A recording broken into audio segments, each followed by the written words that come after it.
D'abord, la propriété n'est peut-être pas un concept universel. Il n'y aurait peut-être pas d'universalité du concept de propriété. Et puis, ils vont aussi nous montrer que l'universalité en tant que technique fédératrice, eh bien, elle n'a peut-être pas besoin du soutien de la propriété. L'universalité, elle permettrait de dépasser, de surpasser la notion de propriété. Donc, je passe la parole à notre premier intervenant, le professeur Michel Boudot.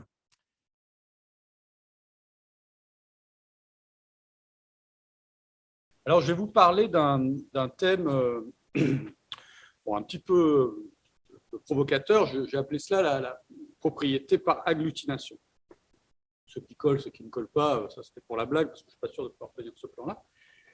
Mais propriété par agglutination, ça peut vouloir dire quelque chose parce que la réalité juridique est une réalité virtuelle. Je veux dire qu'elle est présentée, racontée par la littérature juridique à partir de normes du droit positif qu'elle décrit, commente et censément explique. C'est une réalité modélisée, déshistoricisée et débarrassée de ses variables affectives et vécues, où les acteurs ne ressentent que des sentiments normés. Je m'en expliquerai plus tard, mais je vais utiliser ici, pour ce qui suit, les concepts philosophiques extrapolés de l'œuvre d'un épistémologue français qui s'appelle Gilles Gaston Granger. Alors, je ferai un plan assez classique, un plan cartésien en 6 parties, puisque Descartes a passé son bac à Poitiers et que nous sommes au temps du baccalauréat. On va commencer par de la philosophie, de la biologie, de l'histoire, de la géo, de l'éco et un peu d'informatique. Donc, dans cette réalité virtuelle, ça c'est la philo, dans cette réalité virtuelle, les obligations de voisinage, les personnes morales, les liens d'instance, les contrats sont des entités existantes. Ce que l'on désigne ordinairement par les biens sont aussi des entités de cette réalité virtuelle et les relations d'appartenance expriment des possibilités d'état de biens et des êtres. Là, je ne pousserai pas plus loin l'allusion au Tractatus de Wittgenstein, mais elle me semble utile pour induire l'idée que les biens ne sont pas des choses de la réalité vécue.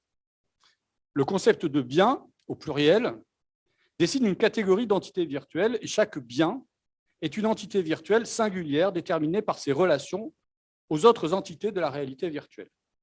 C'est ainsi qu'un bien peut être en relation avec une personne qui aura, comme s'il s'agissait d'un vêtement, la qualité de propriétaire ou par exemple d'usufruitier.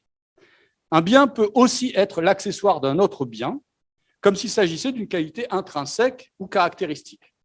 Mais pas plus la propriété que l'usufruit, le bien que la personne n'appartiennent à la réalité vécue. Un peu de biologie.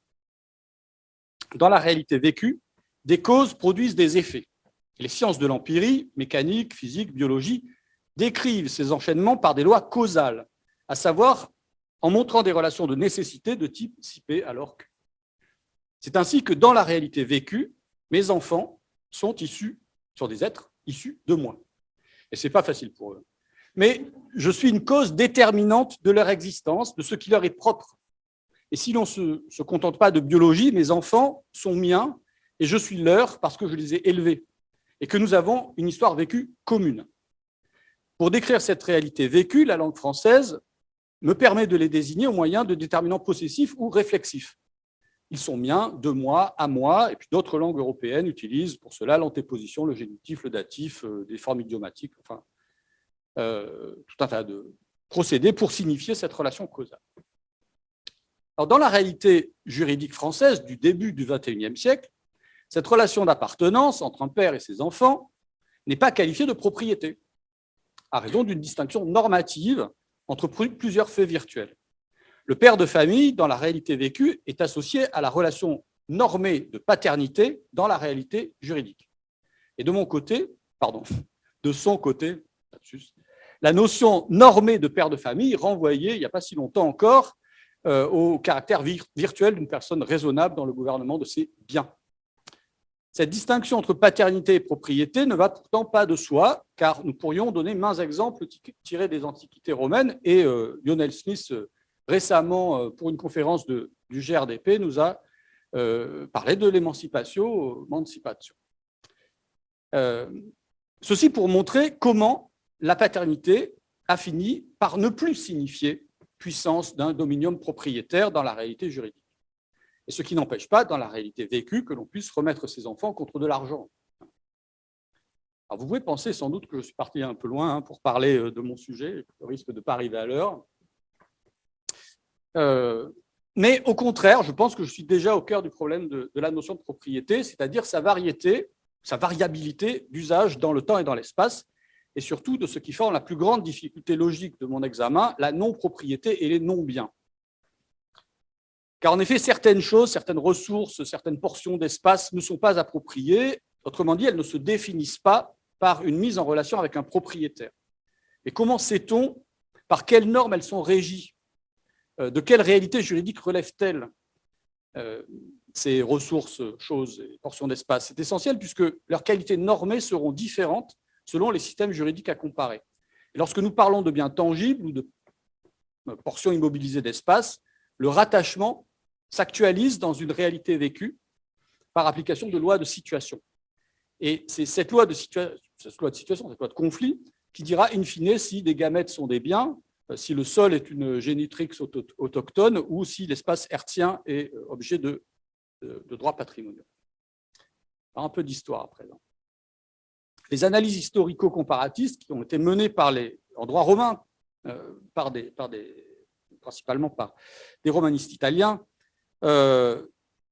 montrent la diversité et les usages multiples du concept de propriété au travers des siècles de l'expérience juridique romaine. Et surtout, cela fait apparaître que la figure unifiée d'un dominium unique est une figure idéologiquement très marquée. Les romanistes italiens décomposent les relations d'appartenance foncière, des moyens de production agricole, des moyens de l'activité commerciale en une constellation de représentations concurrentes des rapports de domination. Ce que nous apporte en réalité la comparaison historique, c'est la mise en lumière de ces idéologies agglutinantes qui assignent au dominium romain une ontologie centripète, comme si toutes les relations juridiques d'appartenance étaient taillées sur un modèle attractif. Or, il est désormais acquis que ceci constitue un amalgame daté. Le dominium ex iure curritium, le lin bonis habere ou la possessio de la guerre publicus, qui étaient représentés encore au siècle dernier comme trois expressions d'un même concept abstrait de propriété, eh bien, aujourd'hui ne peuvent plus être regardées ainsi. Ce sont des situations techniquement bien distinctes, non réductibles à une idée de propriété unique, homogène, car elles indiquent des situations de disponibilité d'un bien qui correspondent à des phénomènes juridiques identifiés, qui représentent les grandes mutations économiques et sociales de l'Antiquité. Alors, on peut s'interroger sur les raisons de cette agglutination de la propriété en droit romain, parce que c'est l'idéologie révolutionnaire, d'où notre Code civil a surgi, qui a regardé ou qui a fait regarder le dominium ex iure curritium comme une figure unitaire, à travers l'idée que cela constitue une forme de pouvoir absolu du citoyen romain de jouir et de disposer de ses biens. Alors, cette idée, fondée en vérité sur un héritage médiéval bartholiste, elle a été extrapolée à la fin du XVIIIe siècle, au début du XIXe siècle, en propriété absolue, pleine et entière, attirant à elle l'ensemble des droits réels. Mais la manière la plus absolue du droit de propriété, en tant que droit réel et sacré, droit naturel et sacré, ça participait de ce projet révolutionnaire qui reposait sur une représentation modélisée et abstraite du dominium romain. Simultanément, presque simultanément, à la fin du XVIIIe siècle, l'idéologie absolutiste est aussi présente en common law. Mais on peut trouver, par exemple, en caricaturant Blackstone, l'idée que la souveraineté despotique qu'un homme exerce sur les choses de son fort extérieur, exclusive des prétentions de tout autre, constitue une propriété. Il n'est pourtant pas question de fonder l'absolutisme en common law sur une généalogie romaine. Mais c'était le moyen d'ériger une construction dogmatique reconnaissable et utilisable par des juges face à une multiplicité de limitations du droit de propriété. Limitation, j'utilise le terme limitation en français, mais se dit regulation en anglais. On va y revenir. Donc, au-delà des symboles politiques, les cygnes, les baleines, les trésors, les bois de haute futée destinés aux mâts des navires et de nombreux minéraux appartenaient à la reine et appartiennent toujours à la couronne, parce que, évidemment, ça lui permettait, grâce à son domaine éminent, de s'en saisir sans avoir à verser quelque indemnité pour ses ressources foncières. Peut-être serait-il temps d'en finir avec l'abus du droit romain, hein, nous dit Léo Pépé, et peut-être serait-il temps aussi d'en finir avec l'abus du concept de propriété absolue. Un peu de géographie, même si j'ai déjà commencé. Si l'on adresse à présent un coup d'œil panoramique, on peut se convaincre assez vite que les systèmes juridiques occidentaux s'ordonnent autour et grâce à cette idéologie unitariste de la propriété, bien que j'exclus les systèmes juridiques scandinaves. Les situations d'appartenance dans leur diversité se reconnaîtraient par rapport à ce modèle propriétaire matriciel. Alors, un petit exemple que je vais tirer des clauses de réserve de propriété.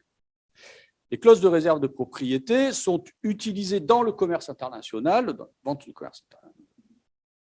commerce international, comme une sûreté, un peu une sûreté universelle. Bien. Pourquoi ? Parce que les systèmes nationaux de sûreté infligent un certain nombre de formalismes, de formalités qui ne sont pas homogènes et qui ne sont jamais toujours faciles à appréhender. Et on présente la clause de réserve de propriété dans la vente internationale comme un instrument de sûreté ou de garantie universelle. Mais si on regarde de plus près, aucun régime de clause de réserve de propriété n'est le décalque d'un système juridique à un autre. Il n'y a absolument rien à voir entre la clause de réserve de propriété du droit allemand et celle des systèmes WADA. Il n'y a rien à voir entre la clause de réserve de propriété de common law, la ROT, Retention of Title, et la clause de réserve de propriété québécoise.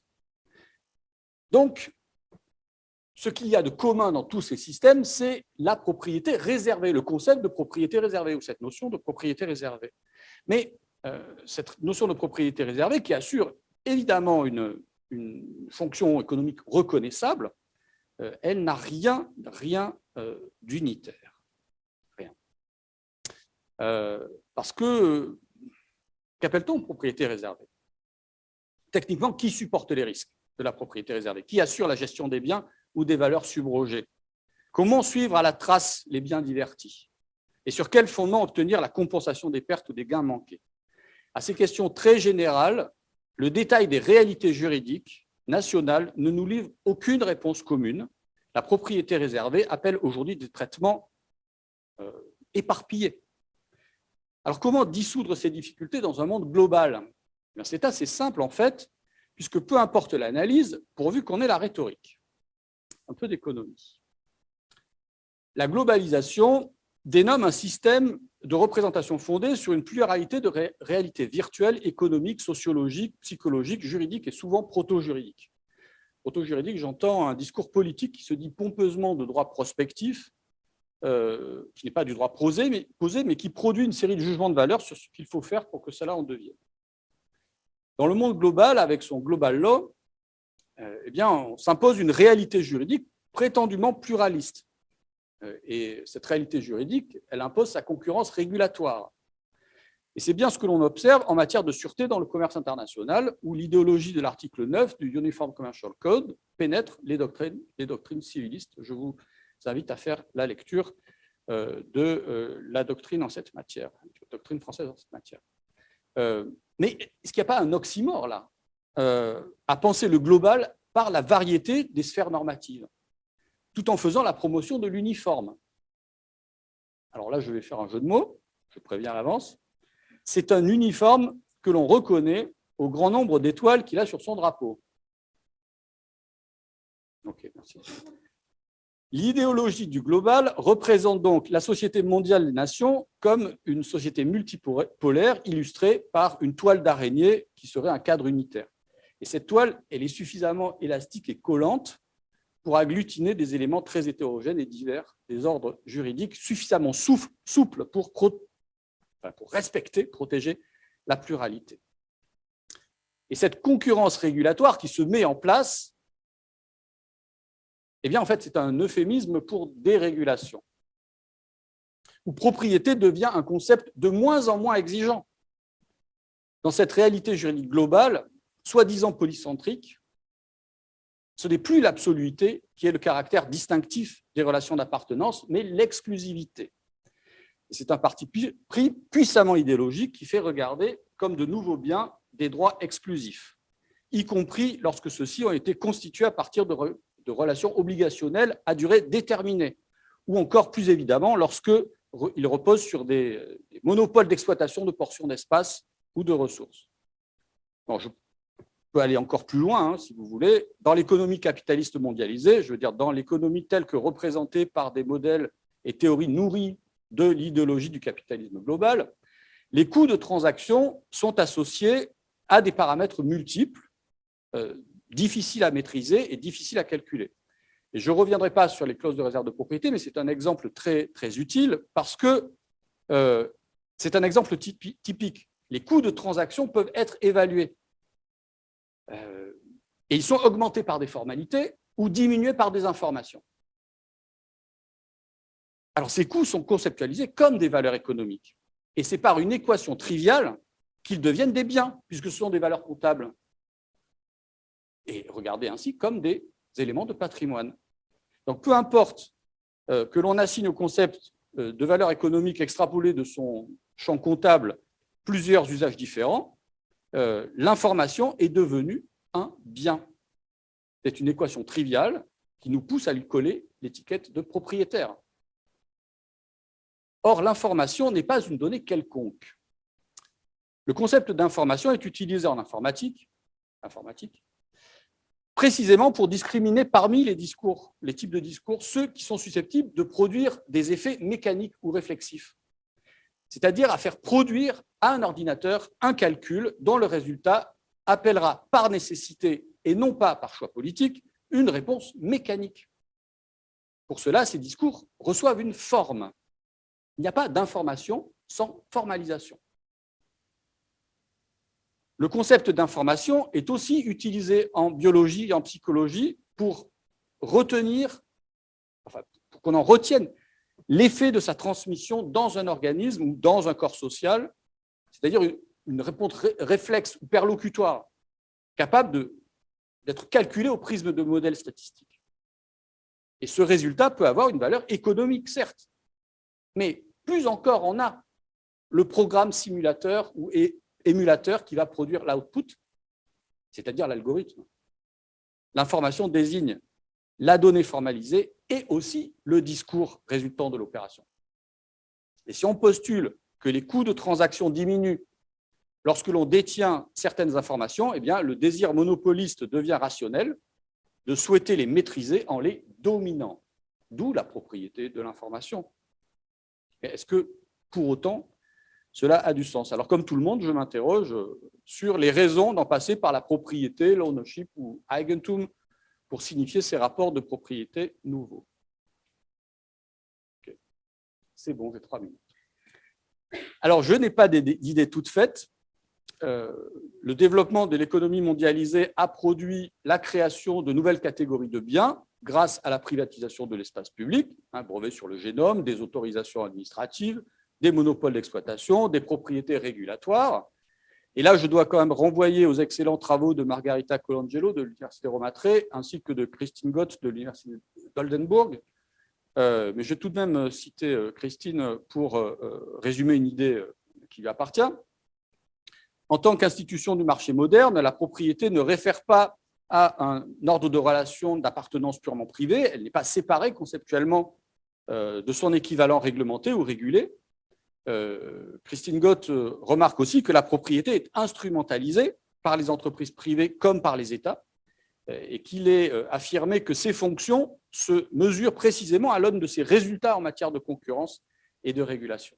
Donc on passe ici de l'absoluité, on écarte aussi l'exclusivité comme critère d'irriment de la propriété ou des nouveaux propriétaires. Mais alors quel serait le critère si on a ôté l'absolutisme et puis l'exclusivisme? Bon, ben, je dirais la rentabilité. Les nouveaux biens sont des valeurs rentables, mais j'utilise ici le terme pour son étymologie. Je veux dire que l'instrumentalisation de la notion de propriété par l'idéologie du global law est un moyen d'assurer, de constituer, de conserver des rentes pour récompenser des investissements. Et les nouveaux biens sont alors notamment des positions contractuelles dans des partenariats de type public-privé, avec des entités évidemment de moins en moins publiques et de plus en plus privées, où les coûts d'investissement comptent évidemment les frais de lobbying puis de corruption, mais aussi évidemment des frais pour être correctement notés par les agences de notation. Et pour être correctement noté par les agences de notation, il faut être informé des conditions de notation, c'est-à-dire maîtriser et dominer les algorithmes évaluateurs. Et ça, c'est l'enjeu qui est devenu majeur.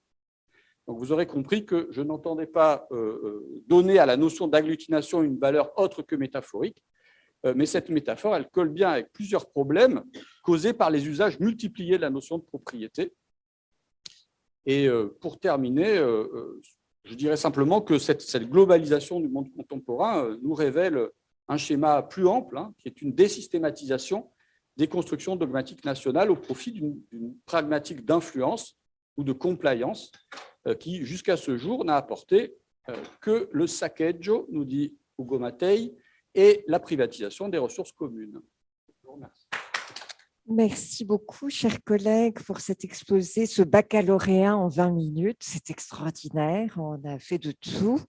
Et au fond, on a vu que la propriété était peut-être une imposture. On le voit avec la clause de réserve de propriété. On a une illusion d'un concept universel, mais qui finalement n'est qu'un éparpillement. Et puis, vous nous dites aussi que la propriété, elle est instrumentalisée et donc ça affaiblit aussi sa valeur notionnelle de manière considérable. Je passe maintenant la parole à Alicia Mazouz qui va nous parler du corps réconcilié. Vous avez la parole.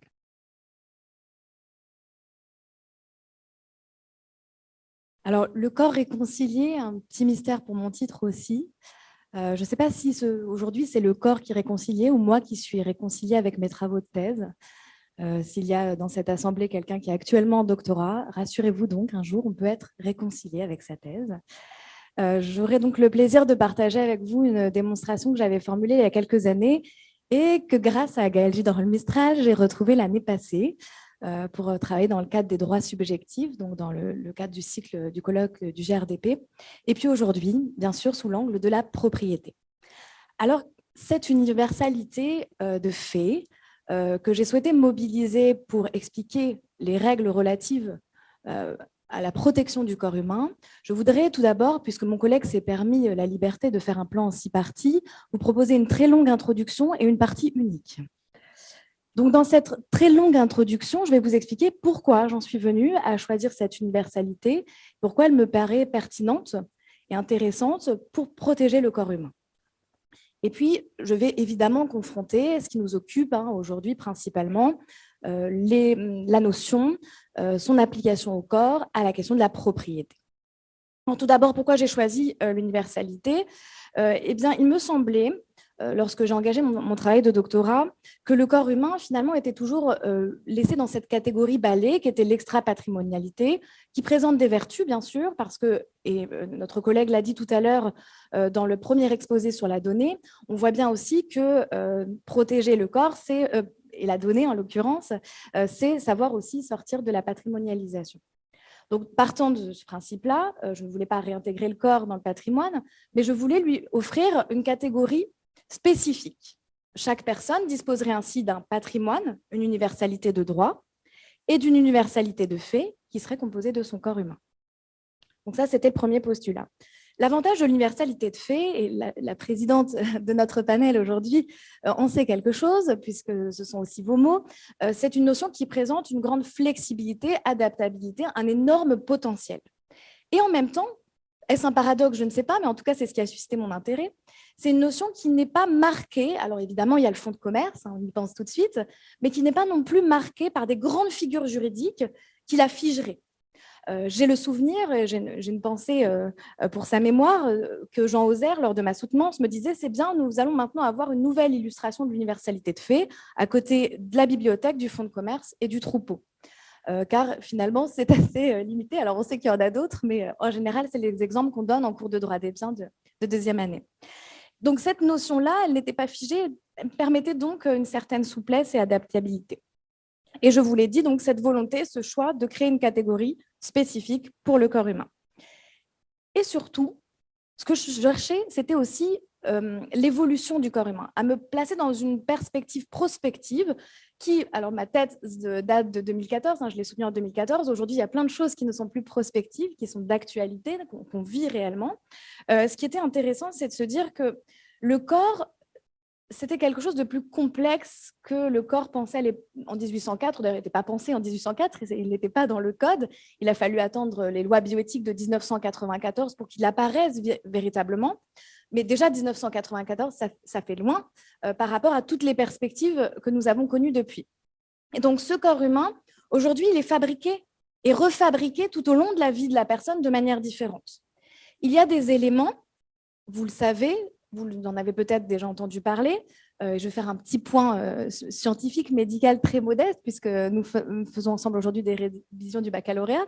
Donc, le corps peut être fabriqué à partir des cellules de la personne. On peut aujourd'hui, grâce notamment à des mécanismes d'impression 3D, on est en train de recréer des éléments à partir des cellules de la personne, mais à l'extérieur du corps. Pour nous juristes, c'est une belle question. Quel est le statut juridique de cet élément qui est créé en dehors du corps à partir de cellules du corps? Parce que jusqu'à cette question-là, il y avait une autre question qu'on se posait classiquement, c'était celle des prothèses. Il y a eu des travaux et des réflexions sur la question de la prothèse, bien sûr, qui était un élément fabriqué en dehors du corps et qui finalement était un bien. C'est un bien, mais il intègre le corps. Et donc, qu'est-ce qu'on fait de tous ces éléments qui sont construits à partir du corps ou complètement indépendamment de celui-ci, mais qui en tout cas se retrouvent à un moment donné comme essentiels à la capacité motrice, voire vitale de la personne? Je pense notamment, alors même s'ils ne sont pas encore dans une évolution parfaite et que les essais ont été arrêtés pendant un temps, mais ils viennent de reprendre au cœur artificiel développé par la société Carnat, qui offre une perspective de vie. Là, on ne parle pas simplement, le mot simplement est maladroit, mais parce que c'est déjà très important, on ne parle pas de la capacité, de la motricité, de la vision d'une personne, mais on parle de sa vie. Et donc, qu'est-ce qu'on fait de ces éléments? Quel est leur statut juridique? Et dans toutes ces perspectives-là, l'universalité m'a vraiment stimulée parce que c'est une fiction qui s'offre à nous. C'est la possibilité juridiquement d'offrir un nouveau cadre à ces éléments et au corps humain. Et donc, partant de là, j'ai souhaité la mobiliser. Dernier point, plus récent, qui m'a donné l'occasion de réécrire aussi sur mon sujet de doctorat, c'était dans une affaire qui, à première vue, vous allez voir, ne va pas paraître évidente en transition, mais dans une affaire relative à un accident de la circulation et une personne qui était victime de cet accident alors qu'elle était en fauteuil roulant. La Cour de cassation, c'est un arrêt du 6 mai 2021 de la deuxième chambre civile, vous en avez peut-être entendu parler. La question très simple qui se posait à la Cour de cassation, très simple, encore une fois, façon de parler, la question qui se posait de la qualification de ce fauteuil roulant électrique. Est-ce un véhicule terrestre à moteur? Et si c'est un véhicule terrestre à moteur, on le sait, la conséquence, c'est de retenir la faute simple de la victime dans l'accident. La Cour de cassation va l'exclure en considérant que c'est une personne en situation de handicap, donc ça ne peut pas être un fauteuil roulant électrique. Ça ne peut pas être un VTM, ce fauteuil roulant électrique. Je crois que dans cette décision, si on la...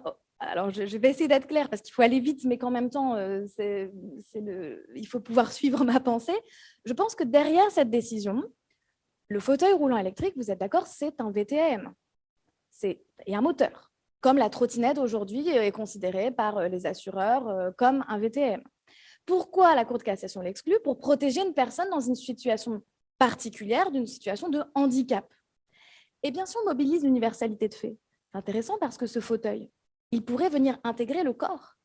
Le fauteuil n'est pas un VTM parce qu'il est le prolongement du pas perdu, parce qu'il est l'outil qui permet à la personne de se déplacer, de marcher, parce qu'il est un élément de cette universalité. Donc, à cette occasion, je me suis dit que finalement, il y avait encore des potentialités. Il y a une intervention sur la donnée, et je crois qu'il va y en avoir une autre.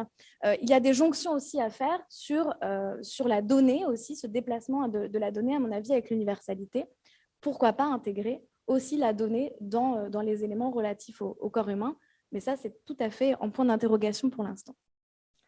Donc, reste maintenant à attaquer le cœur de notre sujet du jour. Et j'ai oublié de mettre mon chrono, c'était bien la peine de préparer.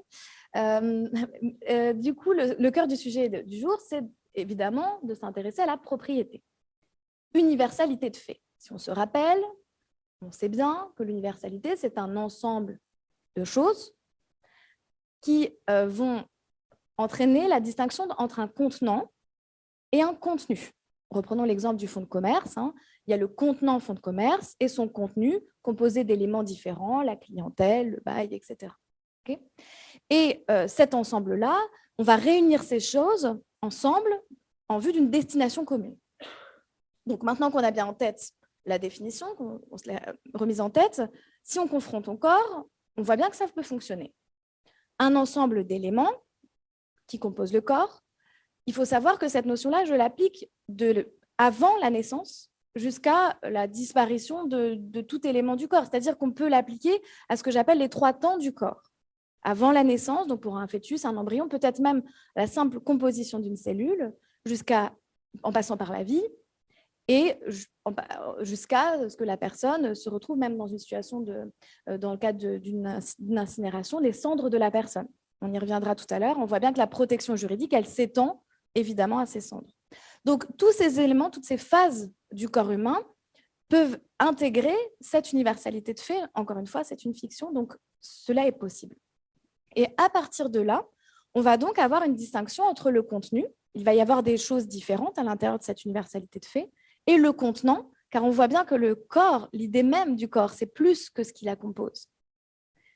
Et quand on prend ce mécanisme-là, on va ensuite pouvoir faire jouer la subrogation réelle, c'est la force de l'universalité de fait, c'est de pouvoir considérer qu'un élément qui vient en remplacer un autre subroge, remplace cet élément et va prendre un statut juridique identique à cet élément et être protégé au même titre. Je reprends l'exemple de la prothèse ou de l'élément créé à l'extérieur du corps. On voit bien que du coup, il peut acquérir la même protection. D'ailleurs, la jurisprudence s'était refusée à appliquer un droit de rétention sur des dents, sur des prothèses dentaires, parce qu'on voyait bien qu'une fois intégré dans le corps de la personne, on ne pouvait pas mettre en place les mécanismes classiques du droit des biens sur ces éléments-là. Reste donc notre dernière question, cette universalité de fait. Donc vous allez me dire, alors, propriété in. Forcément. Pas si simple. Parce que, et merci de m'avoir placé à ce moment-là, vous me faites gagner du temps parce que des collègues l'ont bien expliqué avant moi, à la fois dans 2 sujets qui sont différents du mien, mais qui mettent bien les données et les déchets. Vous avez rappelé l'importance de la valeur, de l'utilité pour le passage de la chose qui se transforme en bien. Et si on restait à la chose? Et s'il n'y avait pas d'appropriation? Et si c'était une universalité de fait qui repose sur un ensemble de choses? Parce qu'évidemment, j'entends bien les critiques qu'on pourrait me formuler. Vous êtes en train de réifier le corps. Je ne vais pas, dans les 20 minutes qui me sont imparties et déjà largement écoulées, revenir sur ce grand débat personne ou propriété. Donc, je vais prendre l'entre-deux, et un entre-deux que je trouve assez stimulant. Peut-être que vous ne me rejoindrez pas, mais en tout cas, qui n'est pas un entre-deux par défaut, qui est un entre-deux par choix. Et ce choix, c'est de se dire que ce n'est pas qu'une chose, ce corps, c'est plus que la chose, ce n'est pas que la personne, ce n'est pas le corps de 1804. Il a besoin d'être protégé en tant que particularité, mais ce n'est pas non plus un objet susceptible d'appropriation. Et donc, au sein de cette universalité de fait, on pourrait tout à fait envisager qu'il s'agit d'un ensemble de choses. On s'inscrirait ainsi assez bien dans la lignée de la jurisprudence et des textes du Code civil tels qu'ils existent aujourd'hui. Je voulais revenir avec vous sur quelques décisions qui peuvent paraître anecdotiques parce qu'elles commencent à dater, elles sont souvent de juridiction du fond, mais qui sont quand même intéressantes pour la réflexion. Une décision du TGI d'Avignon, 24 septembre 1985, un prisonnier envoie sa phalange coupée à Robert Badinter par la poste. Dans cette affaire, pas facile pour les juges, c'est quoi ce doigt? Le fameux doigt coupé. Eh bien, le TGI va considérer entre les lignes, un peu, vous voyez glisser au milieu de la décision, que la propriété de M. Daoud, le nom de la personne en question, sur sa phalange amputée n'est pas contestée. Alors là, on peut apercevoir plutôt de la propriété in, puisque les juges semblent s'y prêter. En revanche, dans une décision portant sur, dans le cadre d'un sécos, vous savez, dans la collecte des gamètes, le TGI de Créteil, plus tard, avant, en 1984, lui a considéré que les forces génétiques ne peuvent pas faire l'objet d'appropriation. On voit qu'il y a une différence de traitement. L'article 16-1 considère que le corps est hors de la sphère patrimoniale. Donc, partant de là, cette extra-patrimonialité rend compliquée la qualification de bien.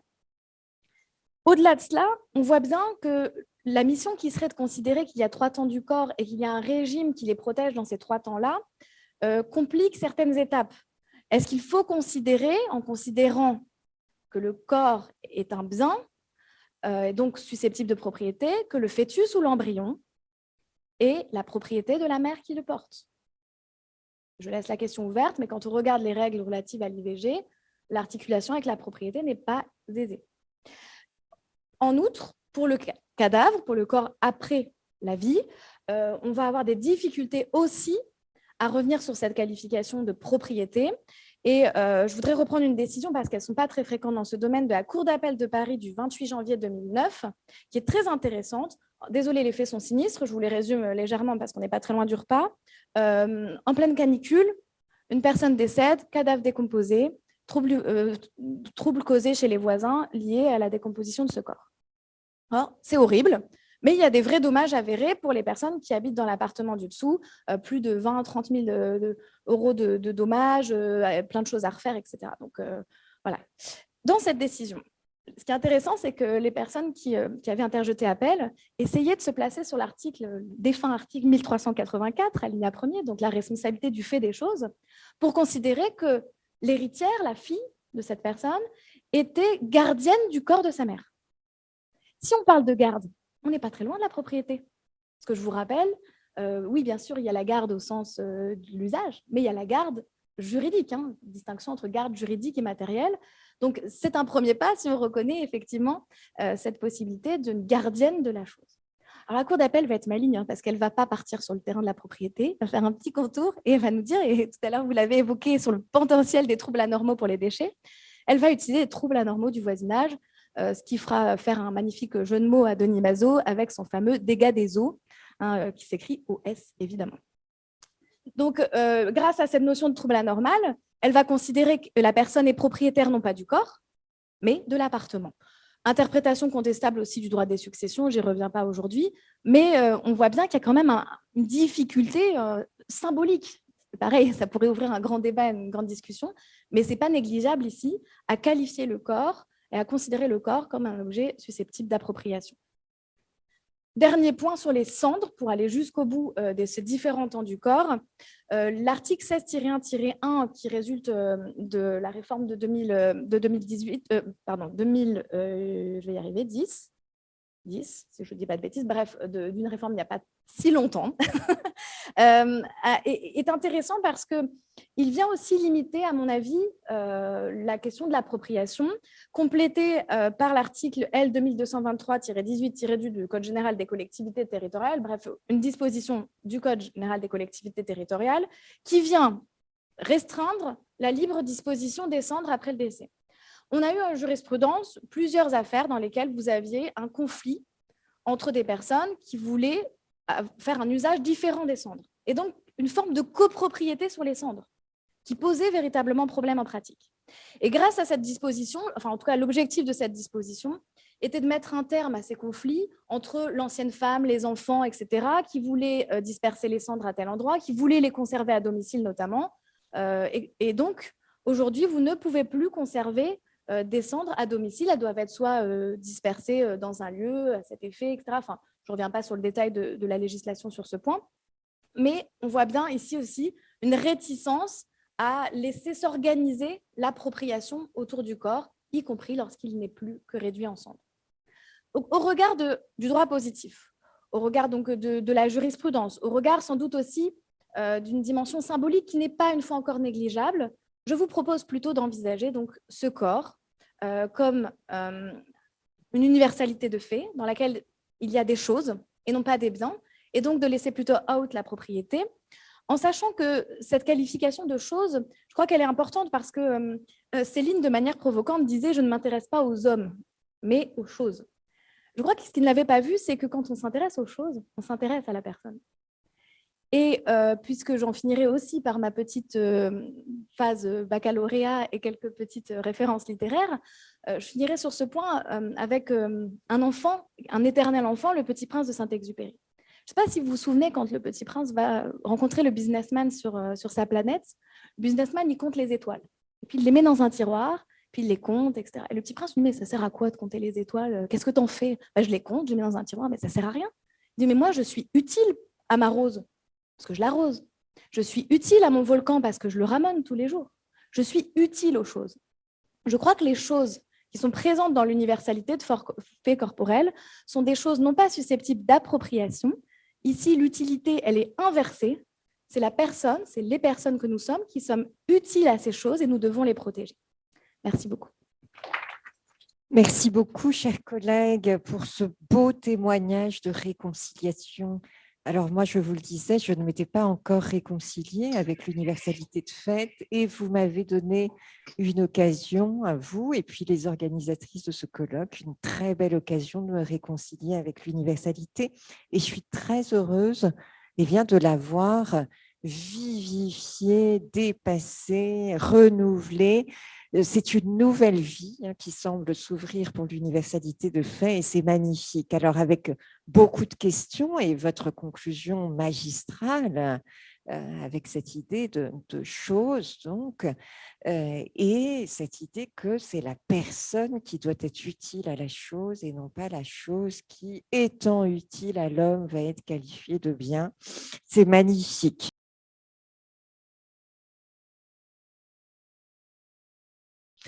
Alors, je vais maintenant donner la parole à Anne-Sophie Hulin qui nous rejoint en ligne. Bonjour Anne-Sophie Hulin, est-ce que vous nous entendez? Je vous entends très bien et vous-même? Eh bien, très bien. Alors, je vais pouvoir vous donner la parole puisque visiblement tout fonctionne. Merci beaucoup. Avant de débuter, je vais en profiter pour remercier chaleureusement les professeurs Gaëlle Gidol-Mistral et Mélanie Clément-Fontaine pour leur invitation à participer à cette journée. Dans la ligne, je me réjouis beaucoup de participer à ce panel qui a une très grande liberté sur la forme, car moi aussi, je vais à l'opposé de Michel, pas 6 parties, mais tout simplement une partie tout court. Mon propos sera simplement un fil continu. Alors, dans une publication récente sur les réseaux sociaux faisant la promotion de cette journée, la professeure Clément Fontaine posait les questions suivantes. Tout est-il sujet à propriété? La propriété est-elle une notion universelle? Alors, dans la présentation qui va suivre, je vous propose de remplacer le concept de propriété dans ces questions par celui de patrimoine. Car dans le contexte des données personnelles, et notamment en droit civil québécois, il semble que ce soit le patrimoine qui jouit aujourd'hui d'un potentiel de concept refuge pour appréhender des situations dans lesquelles la propriété se révèle inadaptée à certains objets, inopportune, pour reprendre les mots de la présentation de ce matin. Alors, cette affirmation, la formulation de cette hypothèse, je peux la faire notamment au regard d'un phénomène grandissant qui est celui de la mutualisation des données. Alors, en quoi ça consiste? Tout simplement, la mutualisation des données, c'est une mise en commun par différents acteurs qui vont mettre en commun leurs données qu'ils ont pu collecter ou inférer dans le cadre de leurs activités. Cette mutualisation des données, dans le monde du numérique, c'est une pratique relativement nouvelle qui gagne de plus en plus en intérêt du fait de la prise de conscience grandissante du potentiel que va revêtir l'exploitation collective des données, et ce, quels que soient les secteurs d'activité considérés. Ceci va tenir au fait qu'il existe un lien très étroit entre la mutualisation des données et l'innovation.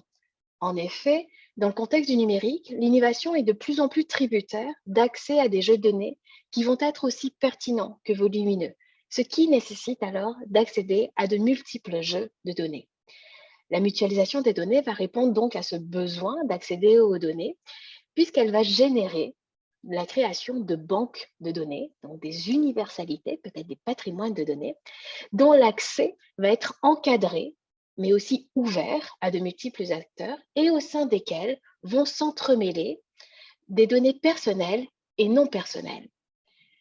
Actuellement, ce type de projet se multiplie à la vitesse grand V au Québec et se multiplie d'ailleurs aussi en France et en Europe, essentiellement dans des secteurs en lien avec l'intérêt général ou le bien commun, comme c'est le cas dans les domaines de la santé, de l'environnement, de la gouvernance urbaine et bien d'autres domaines encore. Toutefois, en dépit de l'engouement pour ce nouveau modèle d'exploitation des données, qui est véritablement à la fois collectif et à vocation d'intérêt général dans la majorité des cas, va se poser beaucoup de questions à la fois éthiques, opérationnelles et bien entendu, de vives questions juridiques. Au plan du droit notamment, l'une des principales questions, je crois, c'est de se dire comment répondre aux besoins grandissants d'accès aux données et comment admettre une mutualisation des données alors que le droit québécois des données personnelles pose un cadre très protecteur des données personnelles et restreint les conditions d'accès et d'utilisation par des tiers. Car en effet, les données personnelles sont définies en droit civil québécois comme une composante du droit à la vie privée dont la protection va s'articuler entre la Charte québécoise des droits et libertés de la personne, le Code civil, mais aussi un certain nombre de lois spéciales qui vont venir encadrer et restreindre les modalités d'utilisation des données personnelles par des tiers. Ce faisant, les données personnelles font non seulement l'objet d'une protection renforcée et particulière, mais ces données personnelles relèvent surtout de la catégorie des droits extrapatrimoniaux. Cela signifie alors que la nature juridique des données personnelles s'oppose théoriquement à l'idée même d'une mutualisation, puisqu'il ne peut y avoir de mutualisation des données sans partage ou échange. Et surtout, la mutualisation vise véritablement une exploitation des données personnelles, même si cette exploitation est commanditée par des raisons d'intérêt général et de bien commun. Alors, cependant, cette incompatibilité entre les données personnelles et la mutualisation n'est probablement une incompatibilité que de façade, parce que sous l'effet des pratiques numériques, les données personnelles ont muté en droits hybrides, sous l'effet justement du développement du marché des données personnelles, et cela nonobstant les catégories juridiques. Nous allons voir que cette hybridité, elle est problématique du point de vue de la mutualisation des données, d'une certaine manière, car oui, elle augmente la faisabilité et la richesse des projets de mutualisation des données. L'innovation a en effet besoin aujourd'hui de données personnelles et de données non personnelles. Cependant, cette hybridité des données personnelles, elle est surtout symptomatique de la perte de contrôle que subissent les personnes physiques sur leurs propres données. Fort de cela, toute exploitation des données, et même encore, je le répète, même à des fins d'intérêt général, comme c'est le cas avec beaucoup de projets de mutualisation des données, vont être aujourd'hui confrontés à un très fort climat de défiance et je dirais même peut-être d'illégitimité sociale. En dépit de ce contexte-là, les projets de mutualisation des données perdurent du fait de la conviction de leur nécessité, mais requièrent aujourd'hui la recherche d'un cadre de gouvernance des données, la recherche d'une réconciliation entre le droit et la pratique. Et donc, dans ce cadre de gouvernance des données, il va falloir articuler le respect des droits et intérêts des personnes physiques avec ces nouvelles demandes d'accès et de partage des données. Mais il va aussi falloir que ce cadre de gouvernance restaure un niveau satisfaisant de contrôle et de confiance vis-à-vis de l'exploitation des données, sans quoi les projets de mutualisation des données n'auront guère d'avenir. Alors, dans la lignée de ces enjeux, la propriété privée est alors régulièrement invoquée, justement pour contrer la perte de contrôle que les personnes physiques subissent vis-à-vis de l'usage qu'il est fait de leurs données personnelles. Car il est vrai que les notions de contrôle et de propriété sont intrinsèquement liées. Conformément d'ailleurs à l'article 947 du Code civil québécois, la propriété confère le plus haut degré de maîtrise que l'on peut détenir sur un bien.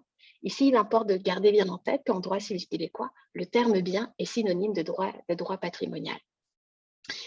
Toutefois, même si on admet qu'il puisse avoir une transformation de la donnée personnelle en objet de propriété, l'idée est très séduisante quand on veut rechercher le contrôle, elle est toutefois impropre d'un point de vue conceptuel.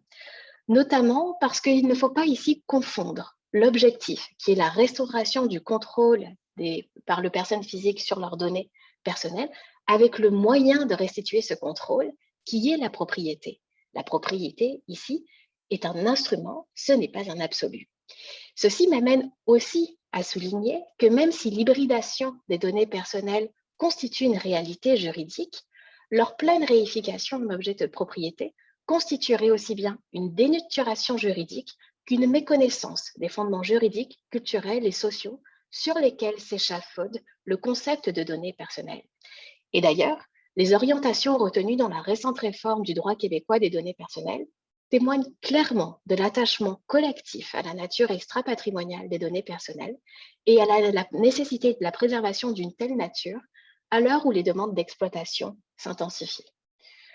En second lieu, je soulignerai aussi les limites de la propriété au regard des enjeux relatifs à la nature non rivale des données, les difficultés en droit canadien à reconnaître un droit de propriété intellectuelle sur les métadonnées, et plus largement, l'ensemble des doutes quant à l'effectivité d'un droit de propriété des données qui permettrait de restituer le contrôle des personnes physiques sur leurs données, qui alimente très largement l'ensemble des critiques, relatives à l'application justement de cette logique propriétaire aux données personnelles pour encadrer l'utilisation et restaurer ce contrôle des personnes concernées. Finalement, dernière critique que j'ajouterais à la propriété, c'est que dans le contexte de la mutualisation des données, qui, comme je l'ai dit, le résultat va être la constitution d'une universalité, d'un patrimoine de données. Ici, la propriété semble mal se prêter. Il semble difficile d'appliquer ce paradigme de la propriété, car comment appliquer un droit exclusif et de nature fondamentalement individualiste à un objet juridique, cette universalité de données, qui est empreint véritablement d'une finalité collective? Alors, fort de cela, le recours à la notion de propriété semble tout simplement inadapté, inopportun. Et partant de là, c'est notamment en réponse aux limites de cette propriété en l'espèce que naît et semble aujourd'hui s'imposer le concept de fiducie de données au Québec. Alors, la fiducie de données, c'est quoi? C'est tout simplement une application de la fiducie de droit commun au contexte des données. La mise en œuvre de cette fiducie est quand même, on va le dire, une innovation juridique qui va prendre les traits d'une très grande vaste opération de détournement. Opération de détournement parce que d'une part, la conceptualisation de la fiducie de données requiert de sortir du cadre ordinaire de déploiement de fiducie, qui est en principe la gestion de patrimoine, pour faire de la fiducie le moyen grâce auquel l'utilisation des données personnelles et non personnelles par des tiers va être scrupuleusement définie, encadrée, surveillée et va faire l'objet d'imputabilité et de responsabilité d'un acteur précis qui est le fiduciaire.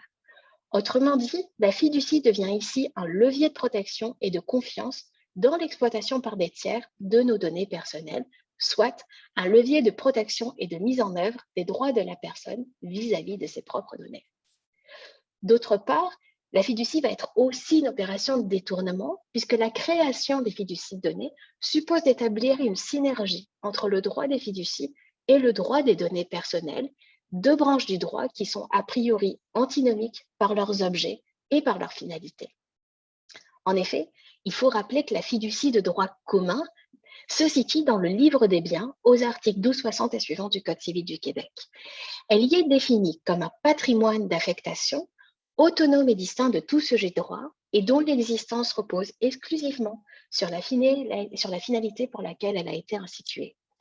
Le Code civil prévoit différents types de finalités, incluant celles relevant de l'intérêt général. C'est le cas de la fiducie d'utilité sociale et sur laquelle se concentrent aujourd'hui les projets de mutualisation des données. Alors, outre cette capacité à supporter des projets dotés d'une finalité d'intérêt général, à être un patrimoine, le recours véritablement à la fiducie, dans le contexte de cette mutualisation, va présenter deux types d'attraits tout à fait particuliers. En premier lieu, cela tient au fait que justement la fiducie en droit civil québécois est un patrimoine d'affectation dont la finalité constitue l'unique raison d'être. Cela répond très bien, je crois, au besoin d'encadrer et de restreindre l'utilisation des données personnelles, qui est ce que l'on cherche véritablement avec ces logiques de mutualisation. La finalité va donc être le point d'arrimage entre le droit des fiducies et le droit des données personnelles. Car, en effet, l'ensemble du régime juridique de la fiducie s'agrège autour de cette finalité constitutive, tandis que le droit des données personnelles, lui, requiert que tout traitement des données réponde là aussi d'une finalité privée, reste juste d'une finalité précise. Il faut juste maintenant trouver la formulation conforme à ces deux régimes, ce qui n'est quand même pas une mince affaire en pratique, je vous l'avoue.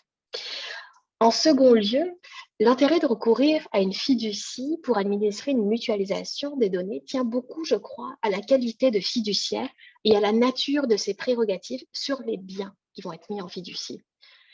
Tel que mentionné plus haut, j'insiste encore, la fiducie constitue un patrimoine d'affectation autonome et distinct de tout sujet de droit.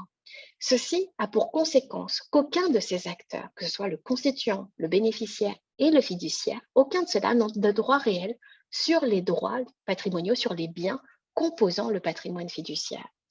Le fiduciaire, qui est notre acteur clé en fait, n'est donc pas le détenteur de droits, n'est pas le détenteur des biens mis en fiducie, il est un administrateur du bien d'autrui, ou dans le cas de la fiducie donnée, un administrateur de la donnée d'autrui. Cela implique que le fiduciaire va être titulaire de pouvoir juridique à l'égard des biens mis en fiducie, et il se trouve ici dans une situation qui est très distincte de celle d'un propriétaire. Car, en effet, les pouvoirs juridiques constituent des prérogatives de nature distincte du droit subjectif, puisque l'essence du pouvoir juridique, tel que formalisé dans le régime de l'administration du bien d'autrui, se caractérise par le fait d'être une prérogative exercée dans un intérêt autre que le sien, c'est-à-dire l'intérêt d'autrui, ou encore un intérêt général ou un intérêt privé. Autrement dit, ce pouvoir juridique s'oppose en droit civique québécois au droit subjectif, dont la propriété, rappelons-le, reste l'archétype, mais puisque le devoir juridique va incarner ici un mode de détention objectif des biens, puisque c'est un mode de détention altruiste et finalisé. Je fais un petit clin d'œil aux travaux de la professeure Popovici qui va bientôt parler, mais c'est aussi un mode de détention qui est contraint parce que rigoureusement encadré par le régime de l'administration du bien d'autrui. Et en effet, le fiduciaire, comme tout administrateur du bien d'autrui, va être soumis à des devoirs de loyauté, de diligence, d'honnêteté, qui vont définir la manière dont le fiduciaire doit administrer les biens mis en fiducie.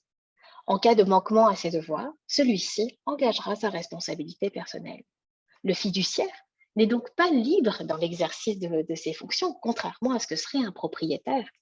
Et d'ailleurs, d'aucuns prétendent que ces différents devoirs de loyauté, diligence, honnêteté instaurent un cadre d'exercice des prérogatives certainement beaucoup plus contraignant que l'ordinaire devoir de bonne foi que l'on retrouve notamment en matière contractuelle.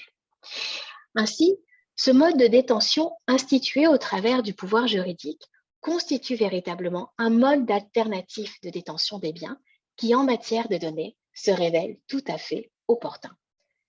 Alors, peut-être vous demandez-vous si malgré tout, la fiducie donnée, la propriété donnée n'aboutissent pas au même résultat. C'est-à-dire que la fiducie donnée constituerait tout simplement un autre type de plaquage des logiques de droit des biens aux données personnelles, ce qui, en bout de ligne, entretient l'effritement de la nature extra-patrimoniale des données personnelles. Alors certes, la critique s'entend aisément.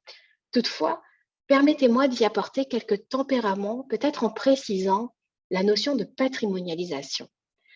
En effet, la patrimonialisation est un processus de transformation des droits doté d'une gradualité. C'est ainsi que la notion de patrimonialisation, en tout cas je le crois, n'équivaut pas systématiquement à celle d'appropriation. L'appropriation constitue le point culminant de la patrimonialité dans la mesure où la propriété confère la maîtrise la plus étendue qu'un sujet de droit peut exercer sur un bien. La patrimonialisation peut très bien aussi être partielle, c'est-à-dire sans atteindre le stade de l'appropriation, mais aussi en se cantonnant, par exemple, au droit d'usage du bien. Et cette hypothèse de se cantonner simplement au droit d'usage est très pertinente en matière de fiducie donnée, puisque, je le rappelle, la raison d'être est d'établir un cadre juridique au sein desquels l'utilisation des données par des tiers va être définie, encadrée, surveillée, sujette à responsabilité. En matière de fiducie donnée, l'idée n'est donc pas de transformer l'entièreté de la donnée personnelle en droit patrimonial, c'est seulement l'exercice de certains droits sur les données, comme les droits de collecte, de partage, effacement, portabilité, qui seraient confiés ici aux fiduciaires. Ainsi, cette patrimonialisation ne porte pas sur le droit, mais sur l'exercice des droits afférents aux données personnelles. De plus, en matière de fiducie donnée, il faut souligner que la patrimonialisation, elle ne se fait pas non plus au détriment du lien fondamental entre la donnée et la personne. Au contraire, elle vient renforcer ce lien vis-à-vis du fonctionnement du marché, puisque cette patrimonialisation des droits relatifs aux données personnelles tend à renforcer l'exercice de ces derniers par l'entremise d'un fiduciaire. Finalement, j'ajouterai aussi que la patrimonialisation partielle des droits extra-patrimoniaux n'est pas un phénomène nouveau au regard des réflexions sur le corps humain, dont on a déjà entendu un petit peu parler, et des éléments aussi de la personnalité. Plus encore, il a été démontré que la patrimonialisation d'un droit extra-patrimonial n'équivaut pas non plus à sa renonciation, ni même à son extinction. Elle est au contraire une manifestation de la vigueur de ce droit, puisqu'elle est le résultat de son exercice. Alors, pour conclure, je dirais que si l'idée de fiducie donnée a de plus en plus la cote au Québec, c'est un outil qui est quand même, il faut l'admettre, encore en phase de construction et je crois bientôt en phase d'expérimentation. Toutefois, la fiducie donnée, même si on n'en a pas encore d'exemple concret, il faut reconnaître qu'elle alimente à bien d'égards les perspectives en matière de gouvernance des données, tout en secouant quelque peu le droit civil québécois à différents niveaux, puisque out la propriété au profit d'une patrimonialisation modérée et fiduciarisée des données personnelles dans l'optique d'augmenter le contrôle et la protection des personnes concernées, tout en ouvrant, là encore, les perspectives d'exploitation. Alors, pour vous répondre, Madame Clément-Fontaine, la propriété n'est clairement pas une notion universelle, en tout cas, je ne le crois pas. Au contraire, je crois que son rayonnement flétrit avec la fiducie donnée et le régime de l'administration du bien d'autrui, si bien que c'est in fine le concept de patrimoine qui semble aujourd'hui s'emparer d'un potentiel d'universalité. Je vous remercie. Merci beaucoup, chère collègue Anne-Sophie Hulin, pour cet exposé très clair. Alors, je pense que nous l'avons tous compris, la propriété n'est pas adaptée à ce défi qu'est la mutualisation des données, d'où l'intérêt de cette fiducie, ce patrimoine d'affectation dont vous nous disiez, hein, la finalité est l'unique raison d'être. Et merci de nous avoir rappelé, hein, que cette patrimonialisation modérée que vous suggérez, eh bien, n'équivaut pas, n'implique pas l'appropriation, n'implique pas la propriété, au contraire.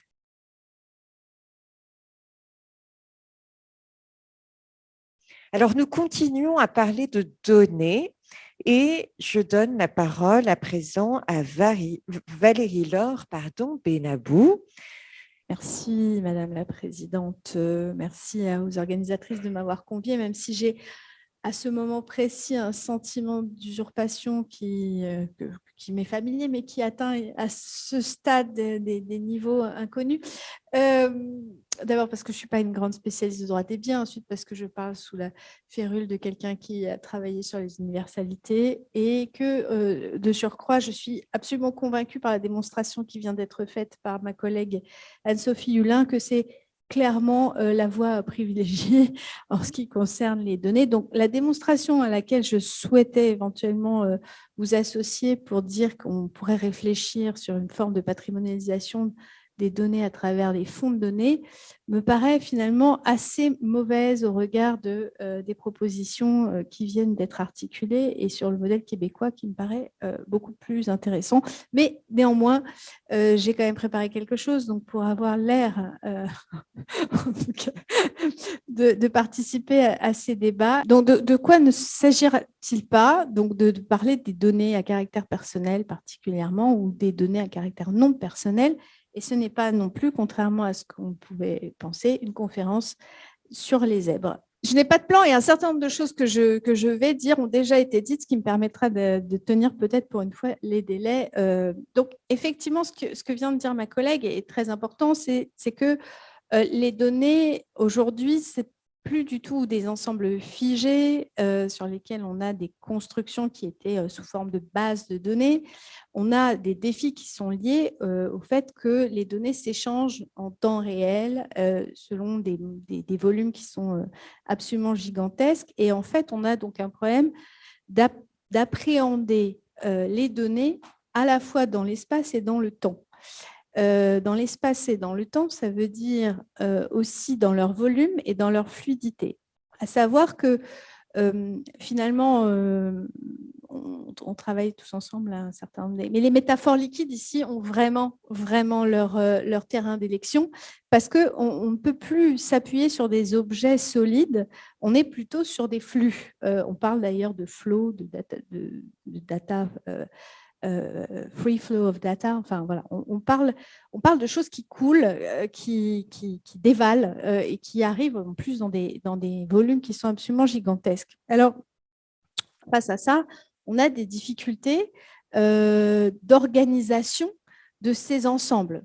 Voilà, on va envisager cet ensemble fluide, la collecte, la conservation, le tri, la localisation, les transferts. Alors, vous voyez que j'ai essayé vaguement de faire une classification, même si je ne suis pas persuadée de sa pertinence. En tout état de cause, ce qu'il va falloir faire, c'est arriver à gérer ces questions de volume et de flux pour pouvoir garantir une certaine qualité de l'ensemble réalisé. Si on veut essayer d'avoir une valeur de l'ensemble réalisé, il faut assurer une qualité dans la collecte, dans le tri, dans l'hétérogénéité, vérifier que l'hétérogénéité n'est pas un obstacle à l'ensemble. Il faut aussi, j'ai beaucoup de mal à faire fonctionner, il faut aussi garantir une certaine forme de sécurité de ces ensembles. Ah, c'est par là qu'il faut... Ouais. De sécurité. Ouais, de sécurité de ces ensembles, puisqu'aujourd'hui, l'important, c'est aussi de pouvoir contrôler en quelque sorte la destination des données à travers ces questions de conservation, de localisation, de transfert. Et puis, il y a aussi un problème de patrimonialisation, de mobilisation. Ces problèmes se traduisent en amont sur les modalités de la collecte et en aval sur les transferts. Voilà. Donc, une fois qu'on a ces trois difficultés, ou en tout cas ces trois objectifs, non, vraiment, ça ne marche pas. Oui. Voilà, ces trois objectifs, d'assurer de la qualité des ensembles de données, de la sécurité de ces ensembles de données et de pouvoir les mobiliser, en fait, on va chercher à les valoriser.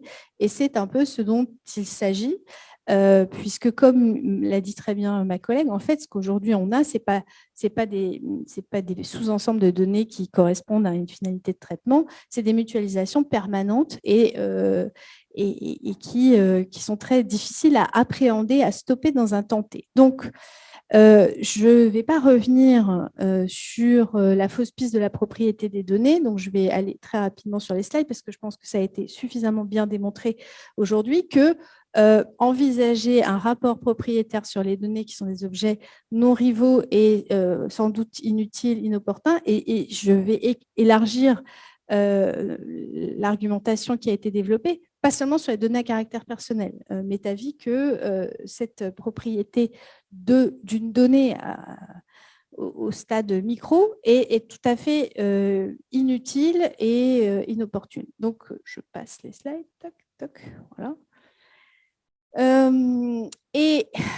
Donc, en fait, la question ne se pose pas véritablement de la propriété de la donnée, mais de la propriété de ces ensembles, en fait, ou en tout cas d'identifier un groupe, un ensemble mouvant sur lequel on puisse avoir et exercer ces différents types de contrôles.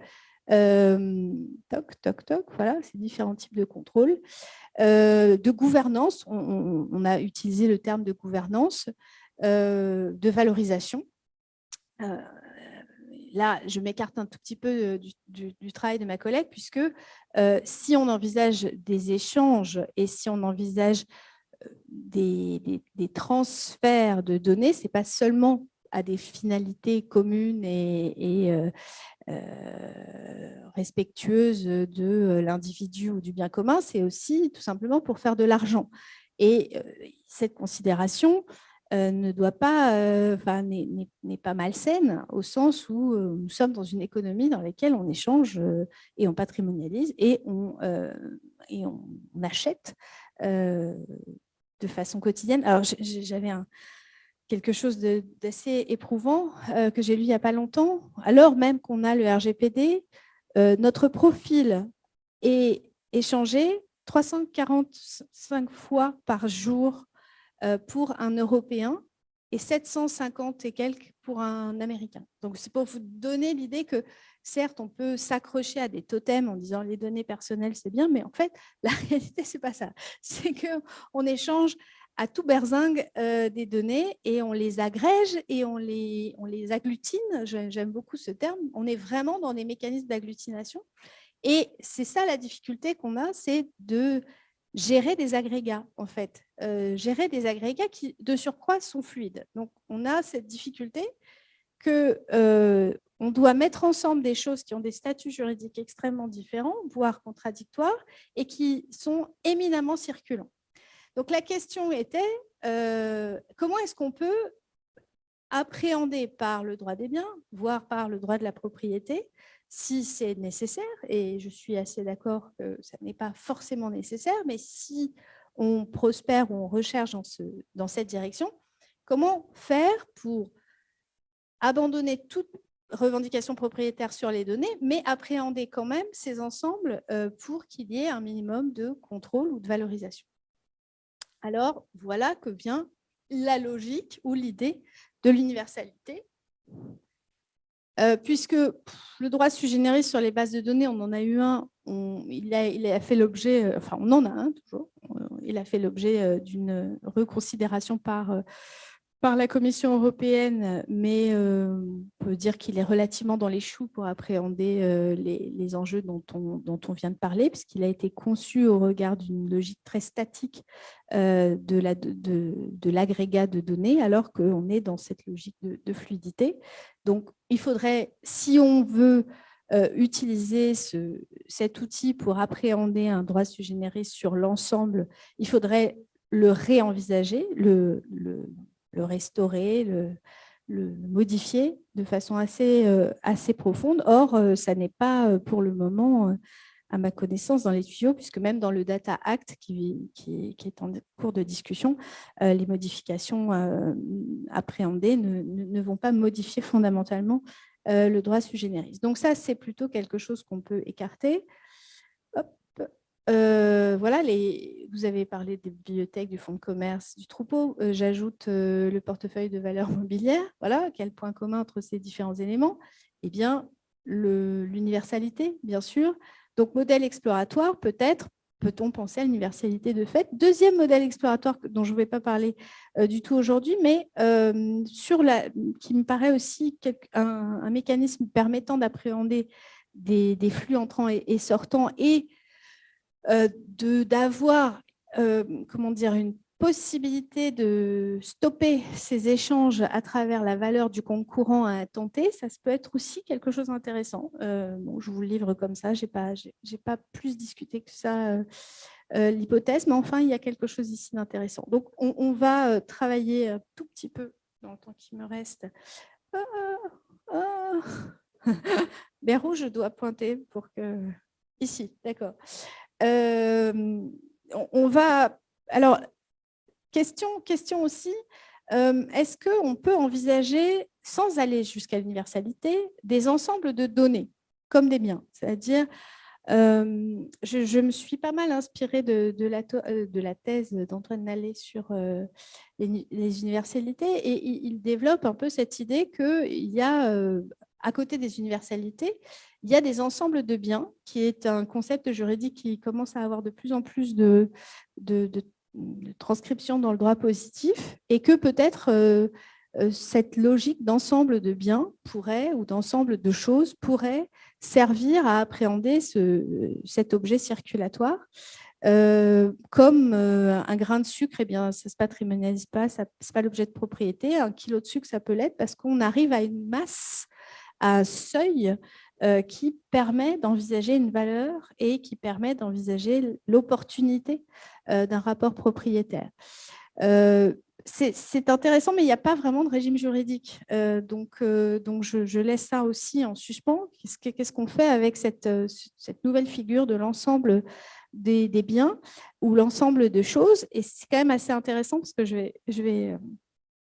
c'est que moi, je me retrouve face à une difficulté si je pousse l'hypothèse donc, avec cette idée des biens composés, mais si je convoque l'universalité, je vais convoquer à côté un certain nombre d'éléments de régime juridique qui ne cadrent pas complètement avec mon objet. Alors c'est le cas aussi de ce qu'a dit Alicia, et ça m'intéresse de voir qu'en fait, elle a dépassé ces difficultés-là. Je vais aussi les dépasser, ça c'est très bien. Tu me décomplexifies, c'est parfait. Alors, est-ce qu'on doit convoquer l'universalité ou est-ce qu'on doit s'en laisser à ces histoires d'ensemble de biens? Moi, il me semblait que convoquer l'universalité, ça pouvait être intéressant.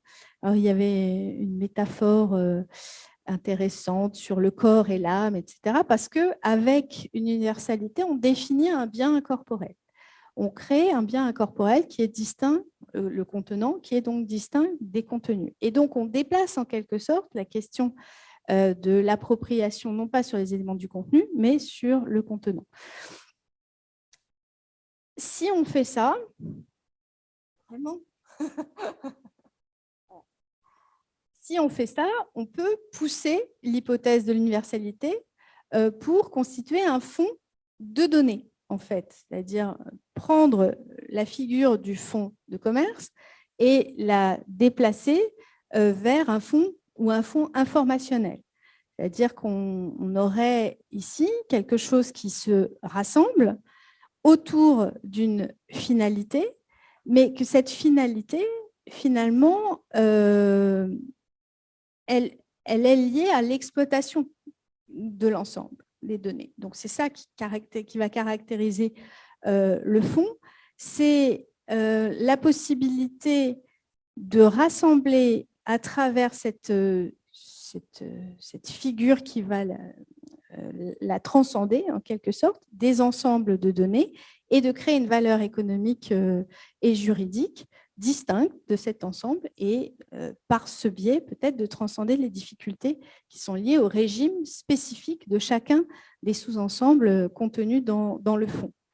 Bien évidemment, créer cette nouvelle entité ne va pas dispenser de purger les charges relatives au régime respectif des données qui sont incorporées. C'est-à-dire que l'existence de ce bien, même s'il est distinct des éléments contenus, ne va pas autoriser la personne à violer les finalités de traitement. Enfin, voilà. Donc, il y a évidemment des régimes juridiques propres à chacun des éléments du fonds de données qui vont persister de la même manière que quand on a une marque dans un fonds de commerce, eh bien, le régime de la marque va continuer à guider l'aliénation de la marque, alors même qu'il y a, bien sûr, quand le fonds de commerce est vendu, la possibilité de vendre le fonds de commerce avec la marque. Donc, il y a cette idée qu'on peut dissocier les régimes juridiques de l'ensemble du régime des parties. Alors, donc, l'hypothèse du fonds, pourquoi? Parce que il se manifeste dans cette optique capitaliste de l'exploitation. En fait, voilà. Alors, après, on peut dire là on est embuté avec les logiques de protection des données personnelles et on pourra en discuter si on a le temps d'en discuter.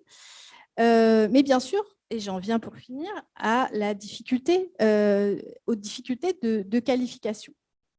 Puisque si on considère que cette universalité, ce fonds, est un bien, là aussi j'utilise le vocabulaire d'Antoine Nallet, un bien téléologique, et que c'est la finalité qui justifie l'unité du régime et qui va distinguer l'universalité des biens qui la composent, eh bien, il va falloir déterminer quelle est la finalité commune. Et donc, je rejoins exactement la discussion qui a été faite par ma collègue précédemment. Est-ce qu'on peut envisager que les finalités de traitement des données soient la finalité qui corresponde à l'universalité?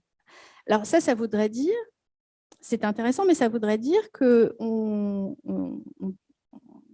déduit le régime de la partie et on le fait déborder sur le régime du tout. Ce qui n'est absolument pas mon objectif, puisque mon objectif était précisément d'arriver à émanciper d'une certaine manière le régime du tout du régime des parties, sans préjudice du régime des parties. Donc, réduire la finalité du fonds de données à la finalité de traitement des données à caractère personnel, eh bien, va conduire à nouveau à bloquer, à une certaine forme de blocage des échanges en question. Donc, ma question, c'est, alors si ce n'est pas les finalités de traitement, quelles sont ces finalités? Est-ce que c'est des finalités purement économiques?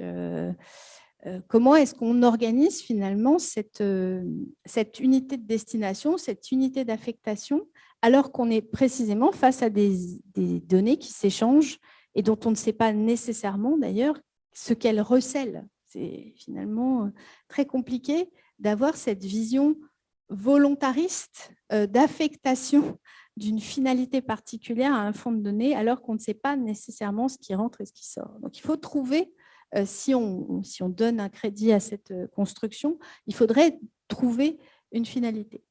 Deuxième difficulté, la difficulté de construction juridique, c'est qu'en principe, l'universalité est constituée de biens qui ont eux-mêmes leur régime propre. Mais on vient de dire que les données ne doivent pas être elles-mêmes considérées comme des biens. Donc, je retrouve une difficulté circulaire, c'est-à-dire que je ne sors pas de mon problème de qualification, puisque pour que j'ajoute un bien, il faudrait que j'ai déjà en dessous des biens. Or, ce que je veux, c'est qu'il n'y ait pas des biens. Mais Alicia m'a dit, finalement, on pourrait très bien faire une universalité à partir de choses qui sont des choses et d'autres qui sont des biens, et ça n'empêcherait pas de recomposer cette universalité indépendamment de la qualité d'appropriation ou de la capacité ou de la potentialité, on va utiliser ce terme, de potentialité d'appropriation des éléments qui le composent. Donc voilà, je suis très intéressée, très chamboulée par cette discussion de la matinée, puisque à la fois, elle me ferme des portes en me disant « mais finalement, la fiducie, c'est vachement mieux ». Et de l'autre, elle m'en ouvre puisqu'on me dit « non, je peux quand même mettre des choses dans mon universalité de données ». Donc voilà, affaire à suivre. Merci beaucoup.